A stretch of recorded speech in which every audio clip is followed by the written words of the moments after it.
Hey folks, I'm attorney Roger P. Foley, and I'm thinking about the Christian aspect of my job.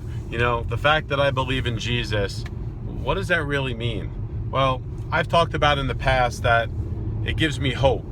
It gives me, don't want to hit a wheel cover in the middle of the road. It gives me hope in what I'm doing. When circumstances seem dire, when things seem impossible, because I believe in God, because I believe in Jesus, I think I see maybe little holes and things that maybe, you may not see, because I have the hope that things are going to work out. But more than that, and the reason I'm talking about it is because I just had this case and the young man ended up getting sentenced to 60 days, and it bothered me because I feel like the system let him down. I think what my belief in God does is it gives me some compassion for other folks to realize that, look, they have made mistakes, but that the system is punishing them. It's one thing if you did 60 days jail time and that was your punishment and then you moved on. Okay, well, that's your punishment. But the reality of it, folks, is that when you get time on a misdemeanor, if you get time, jail or prison time on a felony, there's no such thing as, you did the crime, you do your time. No, it's you did the crime, you do your time, and then you continue paying for the rest of your life. That's what bothers me. So, my belief in God gives me that compassion to try to convince folks that, hey, what punishment is really appropriate in these circumstances. If someone steals, a DVD at a Walmart, do they really need to do 60 days on it? Well, if they brought a BB gun to school, do they need to do time on it? Do they need to have a conviction on their record? I don't think so, personally. And it's weird because I consider myself, this guy who, adheres to the law, who, hey man, if you do this is what the penalty is. But in my job, another side of me comes out, a side that probably is not in my personal life, and that's a compassion.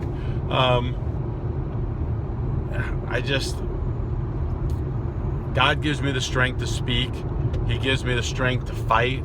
He gives me the strength to negotiate, to discuss someone's, future, and to do everything I can do to help the individual that I've been hired to help.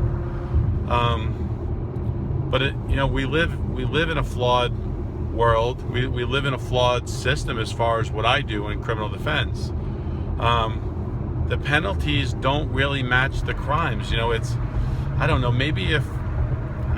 I should be involved in legislature.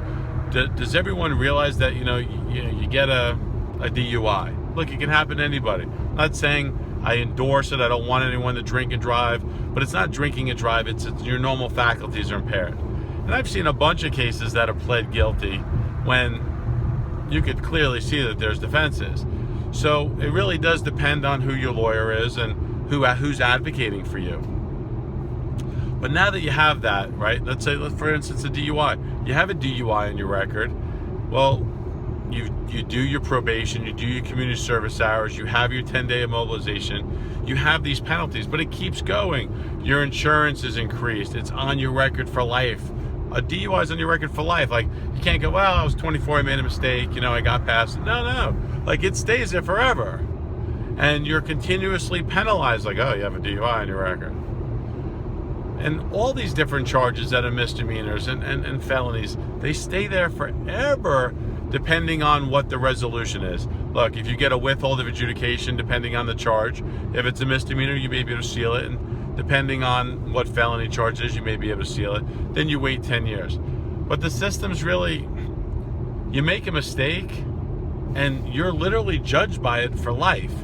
And as a Christian, I guess I believe in forgiveness. I don't know, like if someone, someone broke into my car, if I got into an argument with someone and they punched me in the face, do I really want them to be you want them to do some penalty. But the system's so screwed, their penalty is they got to hire an attorney, they got to spend money, they got to wait, they got to wait for the unknown, which is just stressful. And then it just keeps going. You know, they have to do probation, community service hours, possibly jail, some kind of incarceration. And then when they complete everything and they've paid their debt, guess what? It just stays there. It just stays there. And that's just difficult, because I just think of Jesus as a loving God. Obviously, the system's not run by Jesus. I wish it was, because I just think that he would have a little bit more compassion. Now, as people forget that it really messes you up for life, and until it happens to you or happens to someone in your family, you're not really cognizant, you're not aware of the situation. So I'm attorney Roger P. Foley. I'm talking about the criminal justice system, Christianity, humanity, compassion for others, and what the system does to folks, and how it takes away some of their hopes and dreams because of a mistake. And I just don't think a mistake should define who you are. I'm attorney Roger P. Foley.